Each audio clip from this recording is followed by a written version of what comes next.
en este día vamos a continuar y vamos a finalizar, pretendemos, sí, con el tema analizando el fundamento de la edificación, también llamado la roca. Este tema lo comenzamos, hermanos, la semana pasada. Y la semana pasada el Señor nos llevó a este versículo de 1 de Corintios 3:11 que están viendo en pantalla, que dice que nadie puede poner otro fundamento que el que está puesto, el cual es Jesucristo. El Señor nos ha llevado a examinar toda edificación, porque en todo Él quiere ser el cimiento firme. Y entonces nos llevó por un camino un poco sinuoso. La semana pasada comenzamos viendo qué era un cimiento, veíamos que eran estructuras que podían soportar todo el peso de la edificación y al mismo tiempo anclaban la edificación a la base. Durante todo el domingo también el Señor nos estuvo mostrando que esa base estable que podía soportar la edificación no era más ni menos que Él mismo, Dios Padre Eterno, aquel que es la roca, ¿cierto?, donde se cimenta toda edificación. Pero al tener estas características tan especiales que tiene nuestro Dios, como es su santidad, como es su gloria que tiene un peso, ¿cierto?, Él no soporta cualquier cimiento sobre Él. Solo hay uno que aguanta su santidad, que es Jesucristo, porque es Dios mismo. Dios es triuno, Padre, Hijo y Espíritu Santo. Entonces entran en comunión. Y decíamos que el Señor nos mostraba que Él nos viene a cimentar en Él. Nosotros somos, ¿recuerdan ese pasaje? Trasladados de las tinieblas a su luz. Y en Él estaba la luz. Él es la luz. Somos trasladados a Cristo, donde comenzamos a ser cimentados en la roca eterna que es Jesucristo. Este esquema que están viendo, a grosso modo, representa un poco de lo que vimos la semana pasada, siendo la base estable, el Padre Eterno, una base firme, esa roca eterna, y esto lo tomé de un sitio constructivo ruso, y del mismo material, tendrán que imaginárselo, es la siguiente estructura, que es la roca, y es, obviamente acabamos de decir, nuestro Señor Jesucristo. Y sobre esta roca es que nosotros empezamos a colocar los sobrecimientos que son muchos realmente. Y a pesar de que visiblemente a usted le puede parecer tan extraño que la roca sea más pequeña, ¿cierto?, que el sobrecimiento, esto es solamente un dibujo a nivel constructivo, porque sabemos que la magnitud de Jesucristo lo llena todo en todos. Es solo representando lo que ocurre a nivel constructivo. Entonces tenemos una gran área de sobrecimentación para colocar recién después la edificación y sobreedificación, valga decir, los muros y los pisos si es que es necesario. Y este diseño constructivo nosotros lo vemos en las edificaciones del Señor. Vimos también la semana pasada, ya reiterábamos que en el establecimiento, cuando se coloca la piedra angular en nuestra vida, cuando se coloca esa primera piedra que es Cristo, comparecen a ese evento Dios Padre como la roca de los siglos, Jesucristo como la roca que se cimenta en esta base, y comparece la revelación del Espíritu Santo quien nos muestra, que nos manifiesta que Jesucristo es la roca. Así que hay una manifestación preciosa de la Trinidad en ese momento. Y el Señor me llevaba durante esta semana a recordar que en Apocalipsis aparece una edificación, Apocalipsis 21. Y esa edificación tiene hartas características y detalles. Una de las cosas que más me llamaba la atención era que en sus muros, ustedes lo están viendo en pantalla, Apocalipsis 21 del 12 al 21, en sus muros figuran 12 sobrecimientos, diríamos nosotros, ¿cierto? Considerando que siempre el cimiento estable es Jesucristo. Y de hecho, Juan los va detallando y dice en qué consiste cada uno de estos cimientos que son realmente piedras preciosas. El analizar cada uno de estos cimientos, el compararlos con las rocas del pectoral, darían en realidad, hermanos, para hacer una prédica. Pero en este momento el Señor centró mi atención en que en todo momento se repetía el número 12. 12 puertas, 12 tribus, 12 cimientos, 12 perlas, 12 apóstoles. Entonces yo dije, vamos a ubicar los 12 cimientos, los 12 sobrecimientos, pero no cualquier sobrecimiento. El Señor me llevó a buscar aquellos cimientos de los cuales Él hablaba. Porque la predicación apostólica es maravillosa, pero qué hermoso es ver de primera línea qué nos dice el Señor Jesús que Él mismo es. ¿Se acuerdan, hermanos? Voy a llevar acá. En Éxodo 34, del 5 al 7, lo vimos en una cápsula el año pasado, cuando Moisés quiere ver la gloria del Señor, Dios, ¿cierto?, desciende sobre el monte y dice que está allí con él, proclamando su nombre. Es Dios mismo proclamando su nombre. Eso excede todo lo que uno pudiera imaginarse, hermano. Dios mismo, fíjense lo que dice. En el versículo 6 dice, está diciéndolo Dios. Dice, pasando Jehová delante, proclamó, Jehová, Jehová. Fíjense, él mismo hablando de él.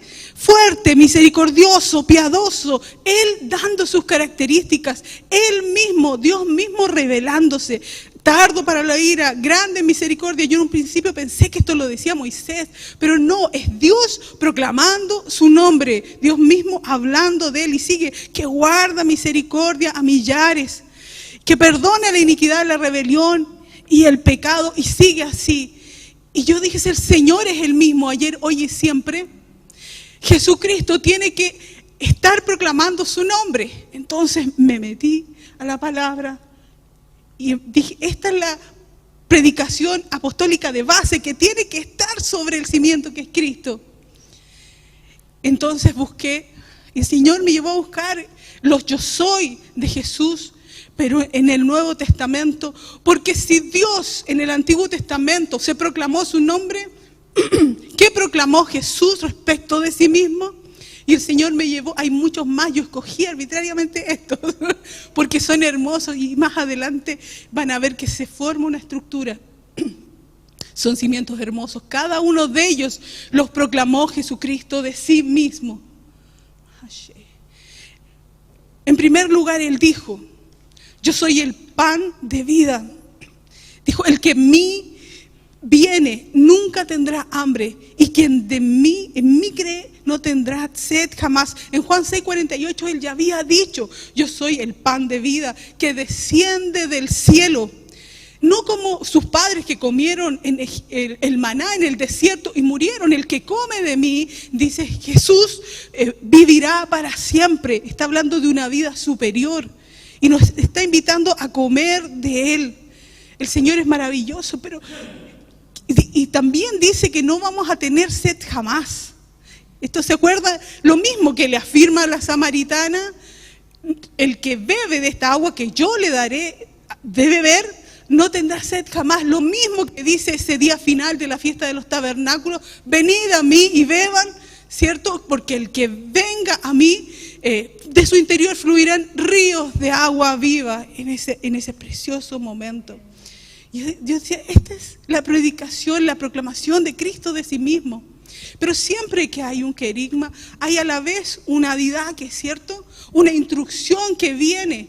No solo nos quedamos en conocer lo maravilloso que es Jesús, porque de esa verdad eterna se desprende también una respuesta de nosotros y hay una instrucción que viene para nosotros. Y el Señor me llevaba en cuanto a la didaque a la palabra de Juan 6, del 26 al 29, cuando les dice, trabajen por la comida, no por la que perece, sino por la comida que a vida eterna permanece. Y más adelante cuando le dicen, ¿en qué consiste este trabajo? Dice que crean. El Señor nos está diciendo a nosotros a propósito, Él es la vida, Él es el pan en este primero, definición, esta primera proclamación apostólica del apóstol, de los apóstoles, porque Él fue enviado, ¿cierto?, a la tierra. Nos dice, y ustedes trabajen por esta comida espiritual. ¿Se acuerdan ustedes lo que tenían que hacer las personas para buscar el maná? Cada uno de ellos debía salir. Es cierto que no debían acumular para otros días y otros detalles que solemos escuchar, pero no reparamos mucho en esto. Cada persona debía ir a buscar esto, y el Señor nos dice, trabajen para que puedan tener esta revelación, este pan eterno que yo les voy a enviar del cielo. Sabemos que Jesucristo es el pan enviado del cielo, pero Él envía alimento espiritual. Pero si nosotros solamente nos contentamos con escucharlo y olvidarlo, no hay ningún trabajo en nosotros y esto se pierde. Si nosotros nos seguimos alimentando de pan añejo, esto lo hemos escuchado, es probable que estemos comiendo alimento agusanado, que no es para este tiempo. Muchas gracias, pastor. No se me va a caer. Vamos avanzando con los 12. El Señor dice, yo soy la luz del mundo.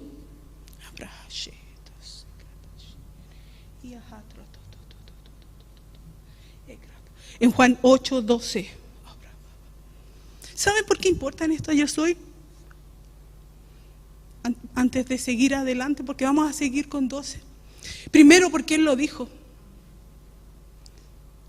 Cuando nosotros, el Señor me mostraba, porque esto yo soy, todos estos han sido consignados por Juan el apóstol. Juan el apóstol, que es llamado, él se llama a sí mismo, pero es el apóstol que amaba, dice a quien Jesús amaba, pero en realidad él amaba mucho a Jesús. Es decir, todas estas manifestaciones solo pueden ser recibidas por alguien que ame al Señor. La real revelación, porque si no van a ser un listado más, ¿cierto? Un versículo más que me tengo que aprender de memoria, pero la riqueza, la profundidad solo puede ser recibida, solo puede ser, ¿cierto?, contenida por alguien que ame al Señor. Y saben, el Señor me mostraba que la primera manifestación del amor es la fe, porque un hijo que ama a su padre le cree. Aunque el padre le diga, sí, este fin de semana te voy a venir a ver, y no venga, y se le haya fallado varias veces, si el padre le dice, porque él lo ama, él le cree que lo va a ir a ver.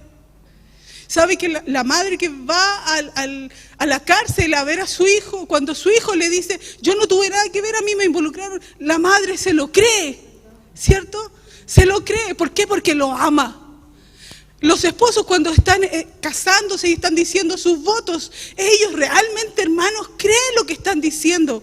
El resto podemos estar atrás diciendo, eso es un poquito exagerado, pero entre ellos se lo creen. ¿Por qué? Porque se aman. Y el Señor nos trae estos yo soy, no para que nos aprendamos otro listado más, sino para confrontarnos, porque son piedras de cimiento, pero el punto es si tú los crees o no. Porque tú en este momento te encuentras en la encrucijada. Si dices, yo amo al Señor, tienes que creerlo. O por otro lado, decir que Él es un mentiroso. Y si lo crees, si dices que por cuanto lo amas, le crees, tienes que vivir conforme a lo que cada uno de ellos proclama. Si Jesús es el pan de vida y te dice, trabaja por esta comida eterna, entonces nuestra respuesta debe ser esa. Estamos examinando los cimientos, ¿no? En el segundo cimiento que muestra el Señor, que yo soy la luz del mundo, Él dice, el que me sigue no andará en tinieblas. Amén, Señor, y tendrá la luz de la vida. Ya al comenzar Juan, este fue el pasaje con que comenzamos este tiempo. En Juan 1:1, en el principio era el verbo era con Dios y el verbo era Dios. En el versículo 4, en Él estaba la vida y la vida era la luz de los hombres, la luz. Y todo el ministerio en esta línea. La luz en las tinieblas resplandece y las tinieblas no prevalecieron. todo el ministerio de Jesucristo en esa línea. En Juan 1:9, Jesús dice, aquella luz verdadera, hablando de sí, que alumbra a todo hombre, venía a este mundo. Yo, la luz, he venido al mundo, dice en Juan 12:46, para que todo aquel que cree en mí no permanezca en tinieblas. Hay un llamado constante del Señor en su manifestación de luz, a que nosotros salgamos de todo lugar de tiniebla. ¿Cuál es el llamado? ¿Cuál podríamos decirlo en este sentido? Es la instrucción, la vida aquí correspondiente a ese querigma del Señor. Juan 12:35 pensaba yo, que dice, andad en tanto tenéis luz. Suena un rebote. Y en Juan 12:36 que dice, creed en la luz para que seáis hijos de luz. Mateo 5:14 dice, vosotros sois la luz del mundo. Si creemos en Jesús y creemos que Él ha venido a alumbrarnos, nos toca a nosotros de nuestra parte, Mateo 5:16, alumbre vuestra luz delante de los hombres. Entonces el Señor nos está preguntando, ¿qué tanto estás alumbrando? Porque yo te alumbré a ti. Si no, me estás haciendo mentiroso. Y dice, por último, créanme por mis obras, ¿cierto? En una parte. ¿Es la luz de Cristo el cimiento en tus construcciones, en tus edificaciones? ¿Se ve la luz de Cristo o son lugares abismales? Empresas, ¿cierto? Torcidas, relaciones de amistad medias raras, donde la gente disimula un afecto que no siente, pero tengo que presentarme así porque es el jefe, tengo que presentarme así porque voy a obtener algún beneficio. Ahí no hay luz, ¿cierto? No está la luz en esa edificación. Tercero, este es hermoso. Juan 10:9, nuestro Señor hablando de sí mismo, y todos estos los conocemos, dice, yo soy la puerta, el que por mí entrare será salvo, entrará y saldrá y hallará pastos. ¿Sabe que la puerta, constructivamente hablando, es una abertura que se produce en un muro para que alguien pueda traspasar y acceder de un lugar a otro, lugares que están separados? Pero hay una riqueza también acá. ¿Sabe que en estos tiempos los pastores contenían a sus ovejas en lugares llamados rediles? Sé que también hemos hablado de esto, pero no todo el tiempo los tenían en estos rediles que eran más cercanos a su casa, porque los llevaban a las pasturas, a los montes de Israel, a buscar pastos verdes, y en eso se demoraban semanas, estaban tiempo largo fuera de casa. Entonces ellos mantenían ciertas estructuras que, no pegué la fotografía acá, pero que aún existen rastros, que eran estructuras que se llamaban apriscos, que eran como una especie de corrales, lo mismo que el redil, pero sus cercas eran de piedra, a una altura medianera, un metro o algo así, y en ocasiones eran cuadrados, otras eran redondos, y tenían una sola entrada. La idea era que si ellos estaban de noche por los montes, hicieran ingresar a las ovejas por esta puerta, y así ellos podrían descansar, ¿cierto?, mientras ninguna de sus ovejas se le iba a escapar. Y para asegurarse de eso, el pastor debía sentarse, acostarse en el lugar de la entrada, que era la puerta. Entonces ellos pasaban a ser la puerta del aprisco o la puerta de las ovejas. Para que alguien quisiera pasar, tenía que pasar por él, porque él era la entrada. Si él no se levantaba, nadie podía entrar. Nosotros, para poder entrar al reino, tenemos que entrar, porque hay un solo Dios y un solo mediador entre Dios y los hombres, Jesucristo hombre. Pero fíjense que también hay otra implicación que es tremenda. Él, como puerta, también cierra e impide, ¿cierto?, el acceso de los enemigos, del que viene a hurtar, robar y destruir. Él se pone como la puerta. Entonces realmente Jesucristo es nuestra puerta. Fíjense, hay una palabra hermosa que ustedes la pueden buscar, está en Miqueas, capítulo 2, versículos 12 al 13, que dice, te juntaré todo, oh Jacob, te reuniré como a ovejas, como rebaño en medio de su aprisco. Subirá el que abre caminos delante de ellos, hablando de Jesús.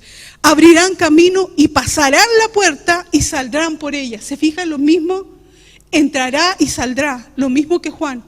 Y su rey, mire qué hermoso, y su rey pasará delante de ellos y a la cabeza de ellos Jehová.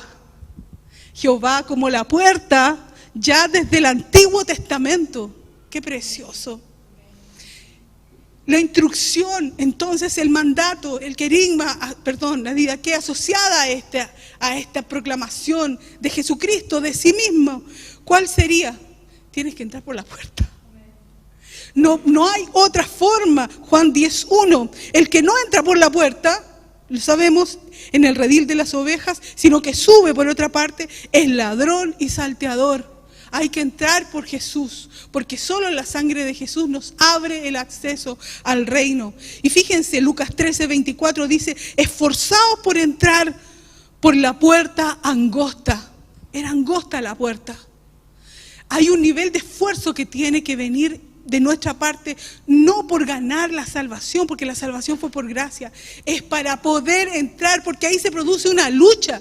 Se está luchando por tu vida y tú tienes que buscar de la presencia del Señor y rendirte y a morir a varias cosas en ese momento, en ese trayecto. Esta palabra también va para los hermanos que se van a bautizar. Esfuércense, hermanos. Lucas 13:24. Esfuércense por entrar en medio de la oposición. Esfuércense por seguir adelante y hacer firme su decisión y su elección, como dice Pedro.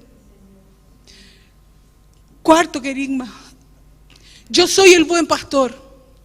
Todos estos los dijo Jesús de sí mismo. Y dice que el buen pastor, Juan 10:11, es el que da la vida por sus ovejas. ¿Se acuerdan la explicación que recién dimos del redil? Y cómo el pastor se dormía en ese espacio para hacer la puerta. Pero tiene todavía otra implicación más, que si vienen a robar, que si viene el lobo, que si viene un enemigo y quiere robarle sus ovejas, tiene que pasar por sobre su cadáver, literalmente. Y él dice porque en ocasiones estas ovejas no eran propias, entonces se contrataban pastores asalariados, que algunos trabajaban solo por la plata, porque iban a obtener algún dinero. Pero el buen pastor, dice Jesús, es el que da su vida por las ovejas, que tienen que realmente pasar sobre mí para tocarle un pelo a ellos. Y Jesús no solo lo proclamó, así lo vivió. Él derramó su sangre por las ovejas. Sí, el pastor de azul. Hay un versículo en el Antiguo Testamento que es precioso, que está en Ezequiel capítulo 3, versículos 11 al 15. Miren el corazón pastoral del Señor a través de esta profecía. Así ha dicho Jehová el Señor, he aquí yo mismo iré a buscar mis ovejas. Como reconoce su rebaño el pastor, los libraré, estoy extractando algunas partes, de todos los lugares en que fueron esparcidos. Los traeré a su propia tierra, los apacentaré en los montes de Israel. Versículo 14, precioso, en buenos pastos los apacentaré y en los altos montes de Israel estará su aprisco. Allí dormirán en buen redil, qué hermoso, y en pastos suculentos serán apacentados sobre los montes de Israel. Y fíjense el 15, yo apacentaré a mis ovejas, es Dios hablando como el pastor. Yo les daré aprisco, como que Él va a ser el aprisco, la cobertura, el lugar donde van a poder estar seguros, dice Jehová el Señor. Esa es la perspectiva de Dios como pastor. Si nosotros quisiéramos ver la perspectiva de la oveja de Dios, tendríamos que ir al conocido Salmo 23, que hoy día también salió, ¿cierto? Porque Jehová es mi pastor, entonces nada me faltará, y todos conocemos lo que sigue. ¿Qué exigirá Dios a partir de esta realidad preciosa de que Él es nuestro pastor? ¿Sabe que la palabra dice que las ovejas oyen su voz, la voz del pastor, y le siguen? El Señor te está diciendo en esta exigencia, escucha la voz del Señor y síguelo, obedécelo. Parece lógico. Mateo 7:13, perdón. El Señor me llevaba a saber que esto se aplica, esto de oír la voz del pastor y obedecer en lo espiritual y en lo natural también. Porque Él dice, toda autoridad es establecida, es colocada por Dios. Así que no corre eso de solo el Señor y yo mayoría absoluta. El Señor es mi pastor y no obedezco a nadie más. La instrucción, la didaqué aquí es: obedece la voz del Señor y de tu cobertura, de tus pastores. Sé obediente, la oveja no anda mandándose sola, no se manda a cambiar. Termina perniquebrada y se la tiene que traer herida, ¿cierto? El pastor en sus hombros por pura misericordia, pero corriendo graves riesgos de ser devorada. Señor. Sí, Señor.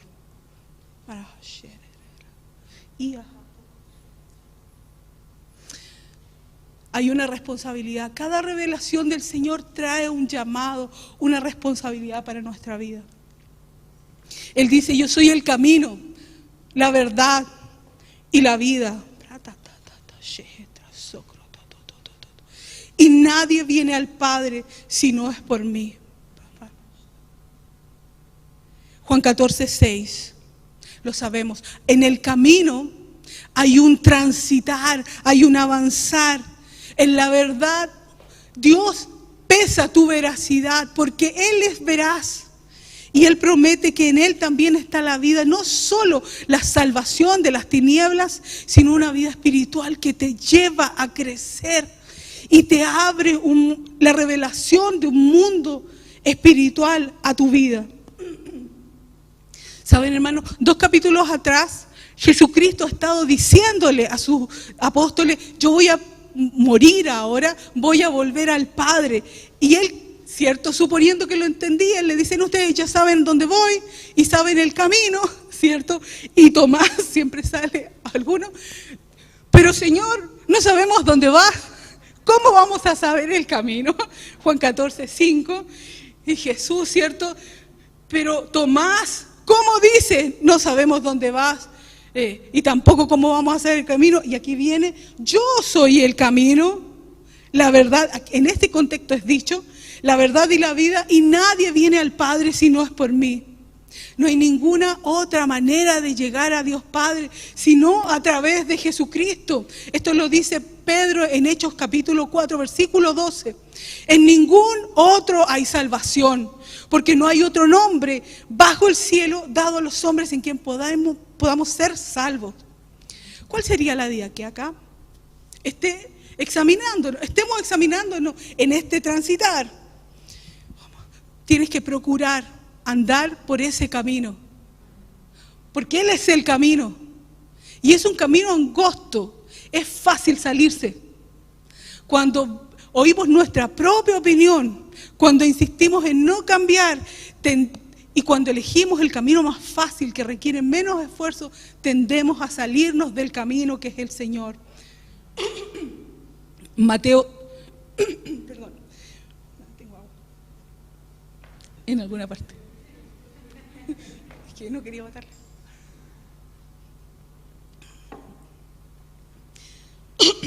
Mateo 7:13 dice, entrad por la puerta estrecha. Pero no solo eso, porque ancha es la puerta, dice, y espacioso el camino. Ojo en esa parte, porque es aplicable acá. Es espacioso el camino que lleva a la perdición. Siempre va a ser más fácil perderse. Y siempre debemos tener esa constante. Siempre va a ser más angosto y más... va a requerir un trabajo y un esfuerzo de nosotros el camino que lleva a la vida eterna, como dice el versículo 14. La pregunta es, ¿qué camino estás siguiendo? En tus edificaciones, en la preparación de un matrimonio. Hermanos, constituir una familia en el Señor no es solo venir a las charlas matrimoniales que son preciosas, ¿cierto? Y ser ministrados. Porque si esta unión no se sujeta a la voluntad del Señor, aunque haya una ceremonia hermosa, las dos personas no han llegado a unirse y en algún momento eso va a colapsar, porque no está la roca firme de cimiento. Aunque hayan tenido una ceremonia religiosa, entiéndase, donde un pastor de todo corazón los haya bendecido, porque no se produjo ese cimiento que es Cristo en la realidad, porque quizás era muy difícil renunciar a todas las cosas que tenían que renunciar y decirse todas las verdades, que era difícil, especialmente cuando llevamos años y estamos queriendo reparar algo que comenzó mal. Pero el Señor conoce, el Señor puede reparar, puede hacer eso, pero hay un trabajo y un esfuerzo muy grande, y las dos partes deben estar dispuestas a esto. A propósito del matrimonio, sigamos. El Señor dice: yo soy la vid, vosotros los pámpanos. El que permanece en mí y yo en él, este lleva mucho fruto. Él es el viñedo, nosotros somos las ramitas tiernas, que nos conectamos al viñedo. Si nosotros nos separamos, nos vamos a secar y nos vamos a morir, como le pasa a la rama. Y solo vamos a poder dar fruto cuando estemos conectados a Él. ¿Sabe, hermano? El Señor nos está llamando a propósito de esta gran verdad, de esta querigma, porque nuevamente Él lo dijo y es verdad. Estos son cimientos de verdad. Ninguno de estos admite, ¿sabe? Ninguno de lo que hemos mencionado admite que usted lo dude, lo cuestione, lo discuta, porque lo dijo Jesús. La vida que corresponde a este querigma nos estaría diciendo el Señor, que no nos apartemos de Él al momento de edificar las áreas de nuestra vida, porque si lo hacemos, estas se terminarán secando y carecerán de estabilidad. Juan 15:5 dice: separados de mí, nada podéis hacer. ¿Estamos edificando pegaditos a Jesús? ¿O hemos comenzado a independizarnos y a hacer las cosas como a nosotros nos parece mejor? Es que quizás no, estos pastores se quedaron pegados en la Biblia, ahora los tiempos son distintos. No, el mismo Dios ayer, hoy y siempre. Otro sobrecimiento tremendo. Yo soy, fíjense, el Señor dijo: yo soy en el Padre y el Padre en mí. Qué maravilloso, esto está en Juan 14:11. Aquí el Señor Jesús abiertamente está proclamando su igualdad con el Padre. Fíjense, porque Dios, sabemos, lo hemos dicho varias veces, es triuno, Padre, Hijo y Espíritu Santo, pero aquí se está identificando, pero abiertamente, con el Padre. Y 2 versículos antes ha dicho: el que me ha visto a mí, ha visto al Padre. Y en Colosenses 1:15 se dice de Jesús que Él es la imagen de Dios, del Dios invisible. Porque Dios Padre no puede ser visto por la humanidad, dado su nivel de gloria. Le dice a Moisés: nadie puede verme a mí y vivir. Entonces viene Jesucristo a mostrarnos la imagen. Él es la imagen. Por eso que le dice a Felipe: tanto tiempo hace que estoy contigo y no me habéis visto. El que me ha visto a mí, ha visto al Padre. Eso está en Juan 14, 6 al 14. Porque el Padre, Jesucristo y el Padre, uno son. Lo representábamos en este dibujo como una roca, ¿se acuerdan? Tomada del peñasco, pero que tenían el mismo material, porque tienen la misma esencia. Por eso es que se vuelven a unir. Amén, amén. Esto, ¿sabe que es una manifestación de la profecía o un cumplimiento de la profecía de Isaías 9:6 en el Antiguo Testamento, que decía: un niño nos es dado, un niño nos es nacido, dice, un hijo nos es dado. El niño nace, el hijo nos es dado, que es Cristo. Y dice: se llamará su nombre, y entre los nombres que menciona es Padre Eterno. Hay un hijo que se nos dio, cuyo nombre, entre otros, es Padre. El Hijo y el Padre uno son. Amén. Juan 8, del 16 al 19, Jesús diciéndole a sus discípulos: si a mí me conocierais, también a mi Padre conoceríais, porque los dos son uno. ¿Cuál sería? Siempre vamos a preguntarnos, ¿cierto? La vida, ¿qué de esta tremenda verdad de Jesucristo? que debemos creer, hermanos, esto muchas sectas lo discuten, que Jesucristo y el Padre son uno, que Jesucristo es Dios, tan Dios como es el Padre. Lo sabemos, sabemos que algún sector que se hace llamar iglesia discute esto, ¿cierto? Los testigos de Jehová no creen en la deidad de Jesucristo. Han traspasado un límite de cimiento. Estos son piedras fundantes que no pueden ser removidas, hermano. El movimiento judaizante, no el judaísmo, los judaizantes, como decíamos, también dudan de la deidad de Jesucristo. No hay edificación sin Jesucristo, sin reconocer la deidad de Jesucristo, porque el Padre y Él son uno solo. Dice Juan 14:11, fíjense como rogándolo, siendo Dios, creedme que yo soy en el Padre y el Padre en mí, y si no, crean por las obras. En la edificación que tú estás haciendo, en tus distintas áreas de edificación, ¿está el cimiento de Jesús? ¿Está Jesús revelado, siendo lo más importante, siendo Dios? Y si es Dios, tú obedeciéndole, tú queriendo alinearte a la voluntad de Él. Vamos, a la octava yo soy del Señor. Él dice, y aquí la cosa se empieza a profundizar más, dice yo soy el alfa y la omega, el principio y el fin, el primero y el último. Estos son los yo soy que aparecen en Apocalipsis. Aparecen en Apocalipsis 1:8, 1:11, 1:17 y me gusta mucho el 22:13 que claramente los dice, soy el alfa y la omega, el principio, el arjé y el fin, el teleios.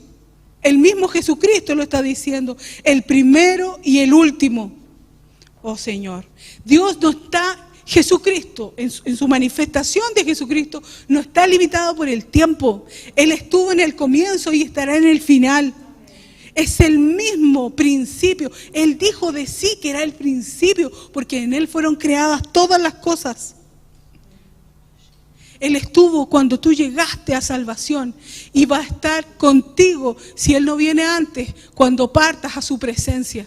Porque está Él en todo principio y está en todo final. Que Jesucristo esté cuando caigan las edificaciones mal cimentadas de nuestra vida. Y que Jesucristo esté cuando las fundemos en Él, en la roca eterna que es Él. ¿Cuál sería el llamado? ¿Cuál sería la vida que de este querigma, hermanos? Que nosotros debemos presentar todos nuestros planes. Al momento estamos hablando de que Él es el principio, ¿cierto? Delante del Señor, porque Él está sobre el tiempo. ¿Sabe lo que dice Santiago 4:14? Dice, se está burlando de aquellos que dicen, mañana vamos a edificar, mañana iremos a esta ciudad y haremos tal cosa. Y Él dice, no sabes lo que será de ti mañana. Es una jactancia, dice el Señor. Yo decía, ¿y qué nos pides? ¿Qué nos pide? Que no nos jactemos de lo que vamos a hacer, sino, dice Él, digan más bien, si Dios quiere vamos a hacer esto. Pero no solo como una forma, sino creyéndolo, porque también se ha transformado en un dicho, ¿cierto? Si Dios quiere, me van a pagar. Si Dios quiere, no. El Señor, ¿qué otra cosa demanda de nosotros? Fíjense que en Apocalipsis, la primera vez que se dice yo soy el alfa y el omega, está en la presentación. Está presentándose Cristo en Apocalipsis 1:8. Y después vienen las cartas a las iglesias. Y en el capítulo 4, cuando cesan los primeros yo soy el alfa y el omega, viene la adoración celestial. El Señor espera de nosotros, al conocer su eternidad, que nosotros le adoremos. Que le adoremos como le adoran en el cielo. ¿Saben lo que dicen de Él en el cielo? Tú eres digno de recibir la gloria, la honra, el poder, porque tú creaste todas las cosas y por tu voluntad existen. ¿A quién están adorando? Tú creaste todas las cosas y por tu voluntad existen. ¿No es lo mismo que dice Juan en el Evangelio? En Él fueron creadas todas las cosas y por Él subsisten. Están adorando a Jesucristo en el cielo. Él dice también, 9, yo soy el que escudriña la mente y el corazón. Esto está en Apocalipsis 2:23. Y me maravilla esto, porque está dentro de la carta a la iglesia de Tiatira. Y él se presenta a la iglesia de Tiatira como aquel que tiene ojos como llama de fuego. Y si recordamos lo que dijimos a propósito de 1 Corintios 3:11 y siguientes, el fuego lo revela y el fuego lo prueba. Podríamos decir también, el fuego lo examina. El fuego escudriña tu corazón y escudriña tu mente. ¿Por qué? Porque al Señor sí le importa lo que hay en tu corazón y sí le importa lo que está en tu mente. A Él no solo le importa que hagamos cosas, le interesa saber por qué las hacemos. ¿Se acuerdan de la diferencia entre la ofrenda de Caín y la ofrenda de Abel? ¿Cierto? Entre la ofrenda del fariseo y la ofrenda de la viuda. En lo que estaba en la mente, en el corazón, ¿por qué hacemos lo que hacemos? ¿Cierto? Porque el Señor le interesa tanto esto que tiene un procedimiento Él para operar, ¿cierto? En estas dos áreas de la mente y del corazón que están en Hebreos 8, del 8 al 12, donde dice que voy a poner mis leyes en la mente y las voy a escribir en el corazón. Y 2 capítulos después, en Hebreos 10, del 15 al 17, hace la vuelta inversa. Pondré mis leyes en su corazón y las escribiré en su mente. Al Señor sí le importa lo que usted piensa. Sí le importa lo que usted siente. Por algo estaba hoy día sanando. Estaba sanando dolores, angustias, lágrimas. Porque al Señor sí le importa lo que usted siente. Él escudriña su mente. Él escudriña mi mente. Esta palabra de Hebreos, ¿cierto? Es una consagración de la misma profecía de Jeremías 31, del 31 al 34, que dice exactamente lo mismo. Les daré mi ley en su mente y la escribiré en su corazón. El Señor está empecinado en tratar de renovar, ¿cierto?, nuestra mente. ¿Cuál sería la didaqué? ¿Cuál sería el mandato? ¿Cuál sería la instrucción del Señor? Que nosotros tenemos que guardar nuestra mente y nuestro corazón, que nosotros tenemos que examinar cada cosa, cada edificación que hacemos. ¿Por qué lo hacemos? ¿Cuál es la razón por la que lo hacemos? Fíjese, Proverbios dice 4:23, sobre toda cosa guardada, guarda tu corazón, porque de él mana la vida. No podemos dejar que el corazón sienta lo que quiera. Y siguen una serie de instrucciones en Proverbios hasta el 27.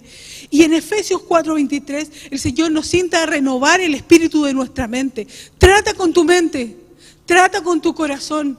Pone límite a esos círculos de pensamiento depresivo, a esos círculos de pensamiento de cosas que no honran a Dios, porque el Señor te está escudriñando tu mente y tu corazón.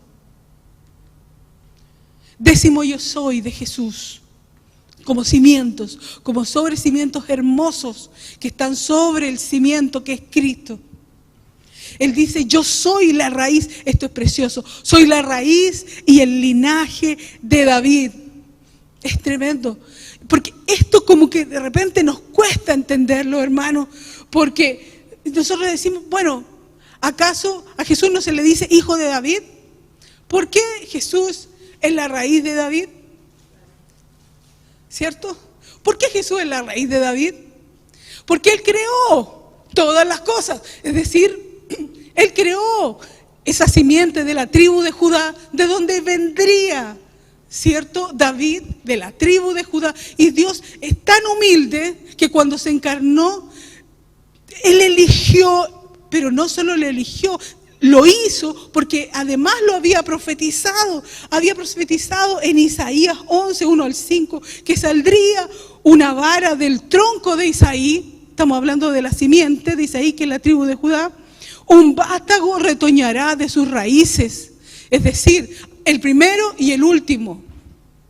¿De quién está hablando acá, hermanos? Lo está describiendo en el versículo siguiente y dice que sobre él van a reposar 7 espíritus.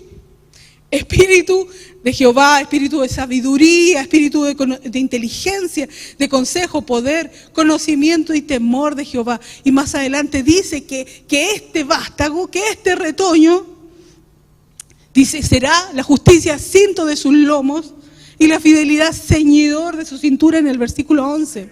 ¿De quién está hablando? De Jesucristo, claramente, porque Él es el que tiene los 7 espíritus, la menorá, ¿cierto? ¿Saben que este árbol de olivo lo he puesto ahí? Porque no solo porque sea el árbol nacional de Israel, hablando del linaje de David, sino que esta menorá, ellos las diseñaron haciendo alusión, ¿cierto?, a este árbol de olivo de muchas ramas. Justo tenemos la menorá encendida al lado. Pero, hermanos, ¿saben que en Zacarías 3, del 8 al 9, la profecía también nos dice que viene un siervo que se llama el renuevo, el vástago, ¿cierto? Y dice, describiéndolo a él, versículo siguiente, Zacarías 3:9, que sobre aquella piedra, fíjense, ha dicho un siervo, el renuevo, y enseguida dice la piedra, nuevamente, el siervo la piedra, ¿cierto? Dice, sobre aquella piedra, sobre esta única piedra, es una piedra única, es Jesús, hay 7 ojos, nuevamente las 7 lámparas. En Apocalipsis 1, del 13 al 16, dice que Él camina entre los 7 candeleros. Es Jesucristo, la raíz de David. Y al mismo tiempo es el linaje, porque cuando se encarnó, vino a la tierra a través de ese linaje. Cumpliendo así la profecía dada al mismo David en 2 de Samuel 7, del 13 al 14, cuando le dice Dios a David, voy a levantar después de tus días uno de tu linaje que procederá de tus entrañas y sobre él afirmaré su reino. Y dice, yo le seré el padre y él me será por hijo. Ese no es Salomón. ¿Sabemos cómo terminó Salomón? Es Jesucristo, profetizado en 2 de Samuel. Entonces el Señor, ¿qué nos está diciendo? Nosotros debemos amar al pueblo de Israel porque Dios lo ama, pero hermanos, no idolatrarlo. Hermanos, no los idolatremos porque ellos no son la raíz. Hay gente que ha entendido mal, que piensa que Israel es la raíz y no lo dice así Romanos capítulo 11. Romanos capítulo 11 nos explica que ellos son las ramas del buen olivo. Y nos dice a nosotros que somos las ramas del olivo silvestre, que fuimos injertados en el buen olivo. Pero el buen olivo y las raíces del buen olivo no es Israel, es Dios. Porque Dios es la raíz y el linaje de David. Pero al mismo tiempo nos dice, ten cuidado cómo tratas a Israel, porque no te tienes que jactar de su endurecimiento, porque cuando ellos vean a Cristo, entonces todo Israel será salvo. Esto lo dice Romanos 11:25, con otras palabras dice, ha acontecido a Israel endurecimiento en parte hasta que hayamos entrado, ¿cierto?, la plenitud de los gentiles y luego todo Israel será salvo. Así que también hay un llamado de atención. No nos burlemos de su endurecimiento. Su endurecimiento tiene que ver con una posibilidad para que nosotros seamos salvos.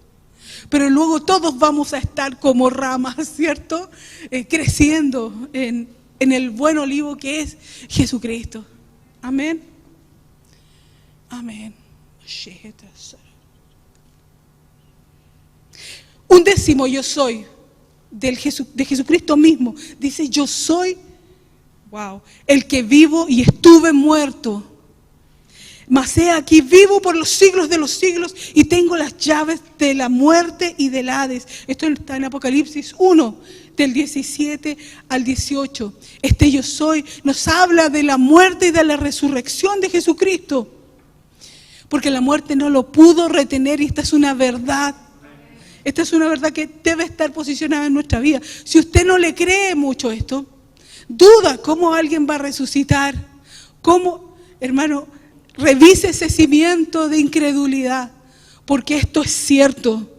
Hechos capítulo 2, versículos 22 al 36, nos relata Esteban, ¿cierto?, en esta prédica, dice, ustedes prendisteis y matasteis a Jesucristo, ¿cierto?, por manos de inicuos, crucificándole.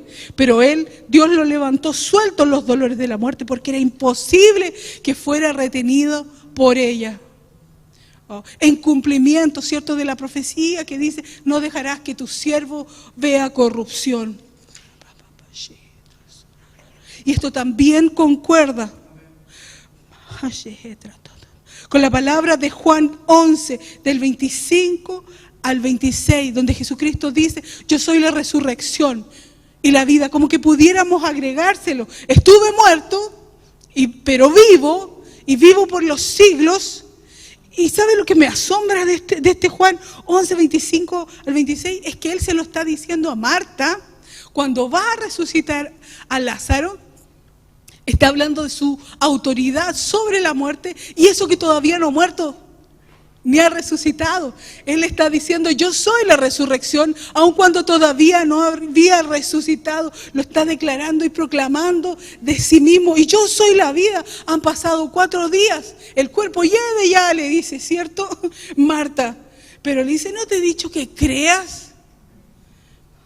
La autoridad de Jesucristo es eterna.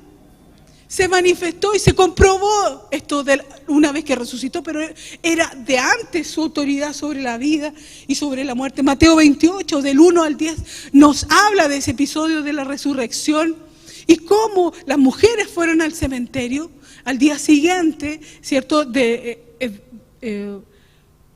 día de reposo, ¿cierto? Se encontraron con un ángel que estaba ahí sentadito en la piedra. Y él les dijo: no teman, yo sé que buscan a Jesús, el que fue crucificado, pero no está aquí, ha resucitado. ¿Cierto? Él es la resurrección porque venció a la muerte. 1 Corintios 15, 20 nos dice, del 20 al 22, Cristo ha resucitado de los muertos. Y dice que como la muerte entró por un hombre, también por un hombre la resurrección. Y que en Cristo todos van a ser vivificados. 1 Pedro 1, del 3 al 7, nos dice que Dios nos ha hecho renacer para una esperanza viva por la resurrección de Jesucristo de los muertos. ¿Qué es lo que Dios exige de nosotros? ¿Cuál es la vida que viene de este gran querigma, que es profundísimo, hermano? Que es profundísimo. Que Dios te está diciendo: sirve al Señor sin temor a la muerte. Predica de Él en estos tiempos, sin temor a la muerte. Fíjate lo que dice Mateo 10, 27. Lo que yo les digo a ustedes en tinieblas, decidlo en la luz. 28. No temáis a los que matan el cuerpo. Dios sabía que iba a llegar un tiempo de persecución todavía más feroz. En Juan 12, 24 y 25, Dios nos dice que el que ama su vida la perderá. Y el que aborrece su vida en este mundo, para vida eterna la guardará. Cuando el aferrarse a la vida, ¿cierto?, ya no tiene tanto valor como el amor a Cristo. Cuando Dios te está preguntando: ¿estás dispuesto a eso? Hay muertes que van a ser físicas y hay otras muertes, grados de muerte que van a ser en el corazón, ¿cierto?, en las elecciones. A lo que el Señor te demande morir. Él dice que nos llamó para ser sus testigos, para ser sus mártires, sus mártires. Y el Espíritu Santo vino para capacitarnos para eso. Entendiendo que si morimos en Él, resucitaremos con Él, como dice en la palabra del bautismo que vimos también ayer, ¿cierto? Porque Él es la resurrección, el que estuvo muerto pero vive. Y vive por los siglos de los siglos.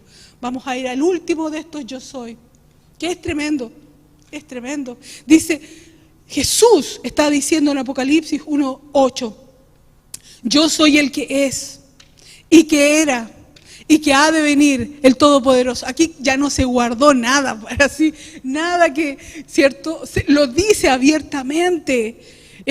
Fíjense este 12º que he elegido porque es uno tras otro, va como aumentando la revelación expresa de Él. Se identifica absolutamente, por eso puse el tetragramaton Yad Hei Bat Hei, ¿cierto? Yo soy el que es y que era. ¿Se acuerdan lo que significaba el tetragramaton? Era yo soy el que soy.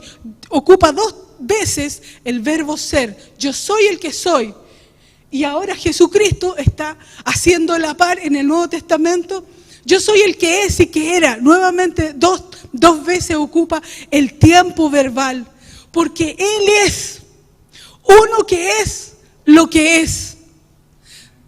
Y ahí se identifica con el Yahweh, con el Yet-Hai-Bat-Hei, con el con el YHBH o el Jehová. Ahí se identifica, en ese Apocalipsis 1:8 se está identificando con el Dios que se presenta a Moisés, ¿cierto? En Éxodo 3:14, cuando le dice, yo soy el que soy. Y es tan profundo eso, yo soy el que soy porque soy el que soy. Se diría como más preciso decirlo. Y por eso es que Él es como es, porque Él es el que es. Y vienen, ¿cierto?, los distintos nombres de Dios a darle contenido a esto que acabamos de decir. Porque Jehová provee, ¿cierto? Porque Él es proveedor, por eso provee. Amén. Él es proveedor, por eso provee. Porque Él es lo que es. Amén. No se le llama proveedor porque provea, sino que Él provee porque es proveedor. Esto forma parte de sus esencias, de las esencias de Jesucristo. Por algo Él dijo, yo soy el camino, la verdad. Por eso decíamos, o usted le cree todo esto, porque Él dijo, yo hablo con veracidad. Y porque Él es veraz, nosotros le tenemos que creer o optar por decirle que eres un mentiroso. No le aconsejo esto. Créale, porque Él dice la verdad, porque Él es la verdad. Y Dios te sana porque Él es sanidad. Oh Señor, Padre amado, Padre eterno, Él es poderoso, tú eres justicia, tú nos das paz porque tú eres paz. Él es el que es, Él es el que es, porque Él es lo que es. Él es lo que es, amén. Dios manifiesta en el Nuevo Testamento a través de Jesucristo estos distintos yo soy que estamos viendo. Pero además en un 12º yo soy, agrega una promesa hermosa que dice, el que ha de venir, el que yo soy el que es y que era y que ha de venir. No los dejaré solos, ¿se acuerdan? No solo que voy a enviarle un consolador, sino que voy a regresar. Y este último yo soy tiene implícita esa promesa de regreso que está en el último versículo que cierra la Biblia, cuando Él dice, vengo en breve. Porque Él es quien es, va a cumplir sus promesas. Y dice en esta ya identificación total, que no se guarda nada para sí, dice el Todopoderoso. Una igualación absoluta.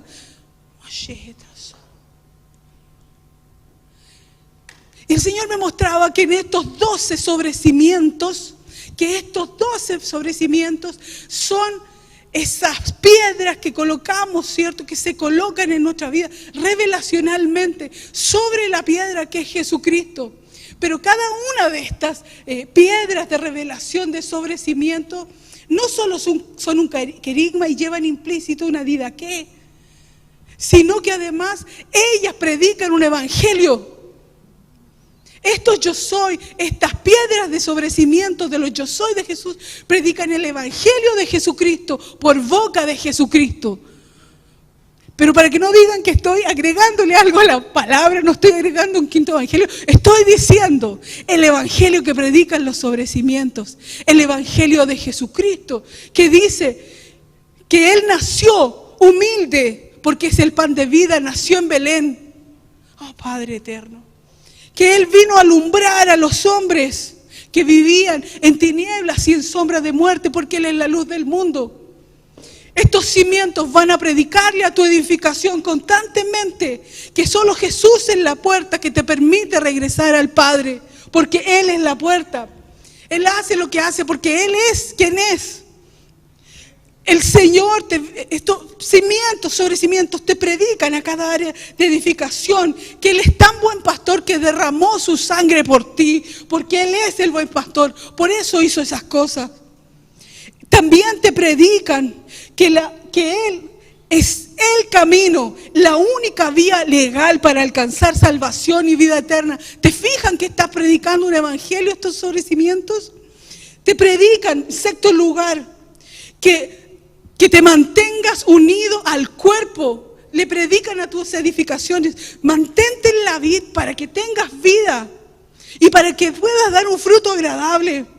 En el séptimo sobre cimiento te predican que Jesucristo vino a dar a conocer al Padre, porque el Padre está en Él y Él está en el Padre. Siguen predicando que Dios ha estado, Jesucristo está desde el comienzo, porque Él es eterno, porque Él es el alfa y el omega, porque aunque vino y se encarnó, Él no deja de ser eterno, está en el comienzo y está en el final, porque Él es Dios. Siguen predicando estos sobre cimientos, el evangelio de Jesucristo por boca de Jesucristo, y te dicen que Él es Dios porque es capaz de conocer tus pensamientos y tus emociones más profundas, porque Él es el que escudriña tu mente y tu corazón. También estos sobre cimientos le van a predicar a tu vida que Jesucristo es la raíz y el linaje de David. Él es tan humilde que se vino a encarnar en su propia creación. Siendo Dios, se despojó hasta ese nivel. Oh Señor. Porque en el 11º sobre cimiento, que está vivo y estuvo muerto y ahora tiene las llaves, te viene a predicar que le quitó toda la autoridad del infierno para ir contra ti, porque Él tiene toda autoridad, porque el infierno no lo pudo retener y Él tiene las llaves que una vez le cedió a Adán en el Edén, ahora las tiene Jesucristo. Él es el soberano. Fíjense, ha hablado del nacimiento hasta la muerte y resurrección, y te termina predicando este sobrecimiento, que Él es el mismo Dios del Antiguo Testamento. Él es el mismo Dios que es el que es. Y que Él es todopoderoso. Te predica de la deidad de Jesucristo. Le predica a tus imposibles que Él es todopoderoso para ir en tu auxilio, hermano. Estos sobrecimientos predican por boca de Jesucristo el evangelio de Jesucristo. Si tú los quieres colocar como sobrecimiento en tu vida, porque tú eliges con qué cimentas. Ese es el drama. Y a la vez es el gran respeto y amor que Dios nos tiene, el permitirnos elegir con qué sobrecimentamos. Pero el riesgo es que vamos a ser examinados. Y Lucas capítulo 6, 46 al 49 dice: ¿por qué me llaman Señor, Señor y no hacen lo que les digo? Dice: todo el que viene a mí y oye mis palabras y las hace. Fíjense con quién los compara.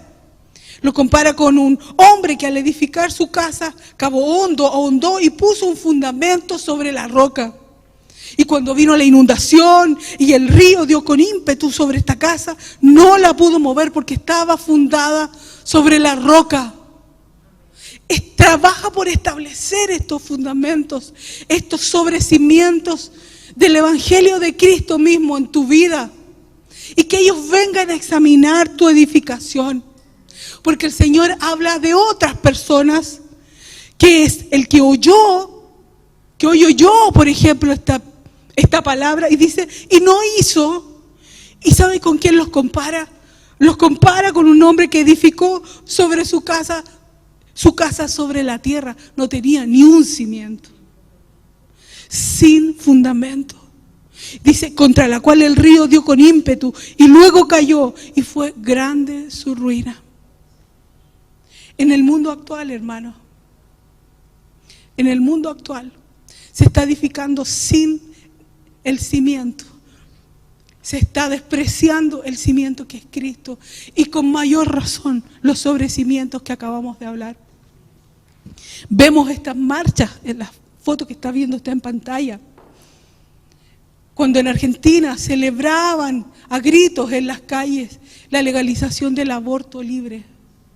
Esto me asombró. Esta es una noticia de hace 1 o 2 semanas, que en Estados Unidos le concedieron la tuición de una recién nacida, ni siquiera una pareja homosexual, a un trío, estos llamados poliamor, un trío de hombres. Se lo concedieron la tuición de esa bebé, porque se están quitando los cimientos. Esto es todavía más aberrante que eso. Me pueden decir grave. Esto es un dibujo infantil en Dinamarca que está destinado a niños de entre 4 y 8 años. Y su personaje central es un hombre que tiene, está descrito ahí, un miembro viril gigante que le crece y hace, entre comillas, travesura. ¿Qué se está cimentando ahí en niños de 4 a 8 años? El que cuando alguien quiera abusar de ellos, los niños piensen que es algo divertido. Pueden decirnos grave. Pero ¿qué ha de hacer el justo si los cimientos son destruidos? El Señor nos viene preguntando eso hace tiempo. ¿Qué hemos de hacer nosotros? Porque sabe que el mundo no va a mejorar. En Dinamarca, esto es un inicio.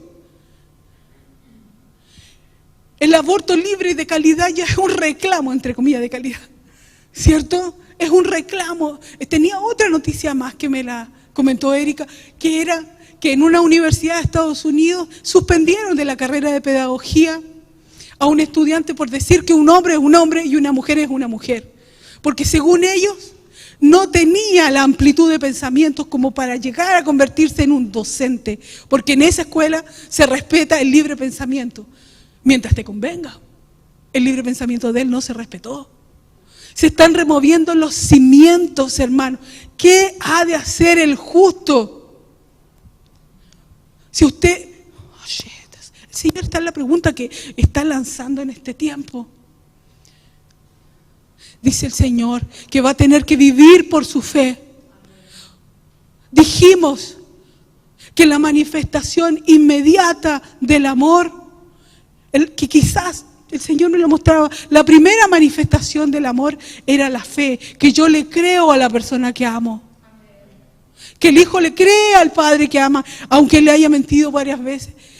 Dijimos que la madre le cree a su hijo que va a ver a la cárcel y que él no lo hizo y que lo inculparon. Que los esposos en el matrimonio se creen los votos y así. Si usted ama a Jesús, ¿le cree lo que Él dijo? ¿Le cree sus fundamentos? ¿Le cree, hermano?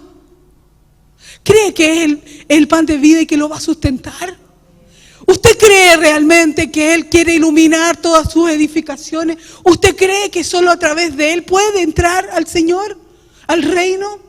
¿Usted cree que Él está preocupado de usted y es incluso capaz de dar su vida y lo hizo? ¿Usted cree que depende de una vid y que esa vid le va a dar vida y que esa vid es Dios mismo? Estas cosas parecen... ¿Sabe, hermano? El problema de esto es que hemos puesto como iglesia estos puntos en hermosas declaraciones de fe y de principios de los estatutos de las iglesias. Pero no las conocemos, ni las creemos, y menos las vivimos. Y el Señor quiere que estos sean los cimientos, sobre cimientos, que se edifican sobre el cimiento que es Cristo. La roca, Cristo, y después la revelación de su naturaleza, esencia, propósito y corazón, que es lo que Él mismo dijo de sí, que son sus yo soy. Y fuera de esto, hermano, hay más cimientos. Vemos a Pedro en la primera predicación hablando de su muerte y de su resurrección, pero al menos deberíamos tener esto. Este tema se llama examinando el fundamento de la edificación. ¿Son estos tus cimientos? Es Cristo y sobre Cristo están estos cimientos en cada edificación en tu vida. En este tiempo el Señor quiere que lo examine. Porque en el mundo se van a sacar los cimientos. Y tú vas a tener que tener una convicción profunda de estos cimientos para que cuando te vengan a decir, no diga eso, o si no lo echamos de la pega, o tú estés dispuesto a que te echen de la pega. Porque son tus cimientos, no transas con tus cimientos. El Señor está examinando en este tiempo los cimientos, porque viene un tiempo de la remoción de todas las cosas. En Chile se viene tan pronto la Asamblea Constituyente, cuando se van a discutir cimientos legales. ¿Usted cree que se van a incorporar los cimientos de Dios ahí? Tenemos, hermanos, que cimentarnos en Cristo. Él es el cimiento, Él es la roca, pero luego de eso debemos saber que Él no solo le basta con ser tu Salvador, Él quiere ser la piedra que se convierta en el monte y que llene toda tu tierra, que a través de las revelaciones de su amor, de su propósito, de su vida en ti, porque Él tiene planes de bien para ti y no planes de mal. Y te llama, vas a tener que vivir por fe. El justo por la fe vivirá. Es como si Dios te dijera, ¿tú me amas? Que Jesucristo te dijera, ¿tú me amas? Como lo que le preguntó Pedro. ¿Tú me amas? Pon tu nombre, ¿tú me amas? Vive por la fe. Vive creyendo lo que yo dije. Vive creyendo lo yo soy, porque yo no miento. O me amas y me crees, o crees que yo soy un mentiroso. Pero si me amas, dice el Señor, créeme y edifica tu vida fundado en mí, que soy la roca de los siglos. Amén. Oremos.